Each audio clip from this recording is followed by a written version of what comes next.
নমস্কার বন্ধুরা, মায়ের হেসেলে আপনাদের সবাইকে স্বাগত জানাই। শীতকাল পড়েছে আর শীতকালে ফুলকপি দিয়ে মাছের ঝোল খেতে কার না ভালো লাগে। আর সেই মাছ যদি হয় ইলিশ মাছ, তাহলে তো আর কোনো কথাই নেই। হ্যাঁ, ঠিক ধরেছেন। আজকের ফুলকপি দিয়ে কীভাবে ইলিশ মাছের ঝোল করতে হয় সেটাই আপনাদের শেখাবো। আচ্ছা, এখানে সবার প্রথমে আমরা কড়াইতে সর্ষের তেল দিয়ে তেলটাকে গরম হতে দিয়েছি। তেল গরম হয়ে গেলে আমরা ফুলকপি ছেড়ে দিচ্ছি ভাজার জন্য। একটা বেশ বড় সাইজের ফুলকপি আমরা কেটে নিয়েছি। আমি এখানে ভুলে গেছিলাম সবজি কাটার ক্লিপসগুলো নিতে। একটু অল্প পরিমাণে নুন দিয়ে আমরা একটু নেড়ে চেড়ে ঢাকা দিয়ে দিচ্ছি। 10 থেকে 15 সেকেন্ড পর ঢাকনাটা তুলে দিয়ে এই দেখবেন ফুলকপিগুলো ভাজা ভাজা হয়ে গেছে। একটু লালচে লালচে মতন হয়ে গেলে আমরা ফুলকপিটাকে তুলে নিচ্ছি। এবার আমরা কড়াইতে সর্ষের তেল দেবো। তেলটা গরম হতে একটু সময় দেবো। এদিকে আমরা মাছটাকে ভালোভাবে নুন আর হলুদ দিয়ে মাখিয়ে নিচ্ছি। এবার তেল গরম হয়ে গেলে আমরা মাছটাকে ভেজে নিচ্ছি। কেমন? ইলিশ মাছটা এপিট ওপিট ভালোভাবে ভেজে নিতে হবে। ইলিশ মাছ বেশি ভাজতে লাগে না, আর বেশি ভাজলে তো স্বাদটাই নষ্ট হয়ে যায়।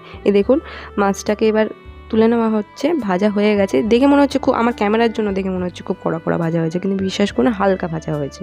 আচ্ছা, সেই একই তেলে আমরা আলুগুলোকে ভেজে নেব। এখানে 2টো আলু কাটা হয়েছে। আপনাদের বাড়ির লোক যেমন, সেই হিসেবে আপনার আলু কেটে আলুগুলোকে ভেজে নেবেন। আচ্ছা, তেল কিন্তু দেওয়া হয়নি, হ্যাঁ, তেল অল্প তেলে রান্না করবেন। যাই হোক, এখানে নুন দিয়ে বেশ ভালোভাবে ভেজে টেজে নিয়ে আমাদের একটু ঢাকা দেওয়া হলো। ঢাকনাটা তুলে দেওয়া হলো 15 সেকেন্ড পর। দেখুন আলুগুলো বেশ লালচে লালচে হয়েছে। ঠিক সেই সময় আপনারা টমেটোটা আর কাঁচা লঙ্কা দেবেন। আর কাঁচা লঙ্কাটা দিয়ে, আর হ্যাঁ, এখানে হচ্ছে আদা বাটা দেওয়া হয়েছে। আদা বাটাটা দিয়ে একটু ভালোভাবে নেড়ে চেড়ে নিতে হবে। এবার নেড়ে চেড়ে নিয়ে ঢাকা দিয়ে দিতে হবে। বেশ 10 থেকে 15 সেকেন্ড পরে ঢাকনা তুলে ভালোভাবে নেড়ে চেড়ে নেবেন। দেখুন আমার মা না ফোড়নটা দিতে ভুলে গেছিলো। যাই হোক, সেই একই তেলে সবজিগুলো সাইডে রেখে একটু কালো জিরে ফোড়ন দিয়ে দিচ্ছি। হ্যাঁ, আলু অল্প সিদ্ধ হয়েছে। এবার একটু হলুদ আর লঙ্কার গুঁড়ো দিয়ে দেবেন। কেমন? লঙ্কার গুঁড়োটা দিলে বেশ ঝাল ঝাল হয়। আপনারা যারা ঝাল খেতে পছন্দ করেন না, দেবেন না, বাদ দিয়ে দেবেন। এখানে ফুলকপিটা দেওয়া হচ্ছে, ভাজা ভাজা ফুলকপি। এবার একটু কষিয়ে টষিয়ে নিয়ে আমাদের এই সবজিগুলো সিদ্ধ হওয়ার জন্য জল দিয়ে দেবো। আপনারা যেরকম ঝোল খেতে পছন্দ করেন সেই হিসেবে দেবেন। কেমন? এই ঝোলটা বেশ ফোটার সময় অবধি আমাদের অপেক্ষা করতে হবে। কেমন? এই ঢাকা দিয়ে দেওয়া হলো। 10 থেকে 15 সেকেন্ড পর বুঝতে পারবেন, শব্দ হবে যে হ্যাঁ ঝোল ফুটছে।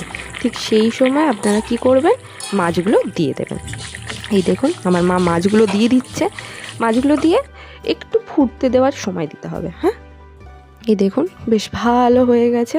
একটু ফুটতে দিয়ে দেবেন। দেওয়ার পর এখানে জিরে মরিচের গুঁড়ো দেওয়া হচ্ছে। জিরে মরিচের গুঁড়োটা দিলে কি বলুন তো, একটু টেস্ট হয়। ব্যাস হালকা হাঁড়তে নাড়বেন, অনেক সময় মাছ ভেঙে যাওয়ার ভয় থাকে। যাই হোক, একটু ফুটতে দিতে হবে মশলাটা দেওয়ার পর। ব্যাস আমাদের ইলিশ মাছের ঝোল ফুলকপি দিয়ে যে ইলিশ মাছের ঝোলটা না, সেটা রেডি। আমার এই ভিডিওটা যদি ভালো লেগে থাকে অবশ্যই একটা লাইক, কমেন্ট, শেয়ার করে দেবেন আর সাবস্ক্রাইব করে দেবেন আমার চ্যানেলটাকে। আর বলে রাখি, ফুলকপি দিয়ে ইলিশ মাছের ঝোল শুধুমাত্র গরম ভাতেই ভালো লাগে। ধন্যবাদ।